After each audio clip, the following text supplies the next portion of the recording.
অল্প বয়সে বিয়ে করলে 6টি স্পেশাল উপকার হয়, এটা কিন্তু অনেকেই জানে না। বর্তমানে মা বাবারাও সন্তানদেরকে বিয়ে দিতে চায় না। দেখা যাচ্ছে মা বাবারা বলে সন্তান এখনো প্রতিষ্ঠিত হয় না, নিজের পায়ে দাঁড়ায় নাই, তো কার পায়ে দাঁড়িয়ে আছে?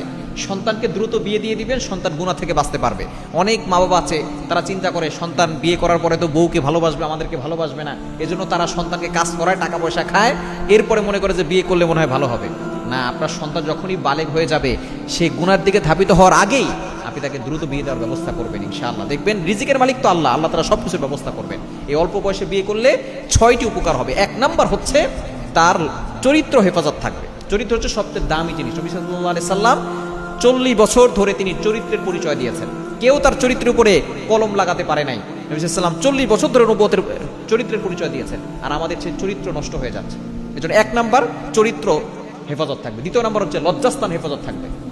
এই লজ্জাস্থানের কারণে অধিকাংশ মানুষ জাহান্নামে চলে যাবে।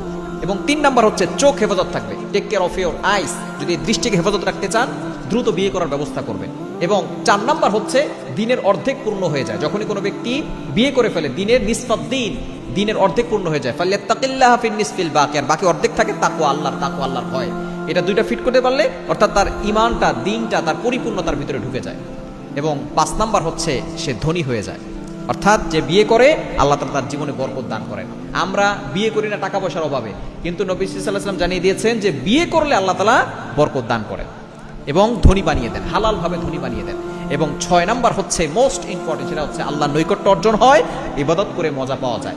এজন্য দ্রুত বিয়ের ব্যবস্থা করবেন। মা বাবা যারা আছেন, সন্তানকে দ্রুত বিয়ে দেওয়ার ব্যবস্থা করবেন। বর্তমানে আমাদের সমাজে যদি একটু আগে বিয়ে করে, তাহলে দেখা যাচ্ছে অনেক ধরনের কাহিনী হয়, কিন্তু প্রেম করে যদি হোটেলে যায়, তখন আর কোনো সমস্যা হয় না। দেখা যাচ্ছে বিয়ে করলে তাদের সমস্যা হয়ে যায়, হালাল ভাবে যদি বিয়ে করে সেখানে সমস্যা হয়, কিন্তু প্রেম করলে এবং হোটেলে চলে গেলে সেখানে তাদের কোনো সমস্যা নাই। এজন্য আসুন ইসলামের বিধানগুলো আছে যেগুলো, এগুলো আমরা বাস্তবায়ন করার চেষ্টা করি। তাহলে দেখবেন সমাজ থেকে অন্যায় দূর হবে, বিশৃঙ্খলা দূর হবে, ইফটিজিং বন্ধ হয়ে যাবে।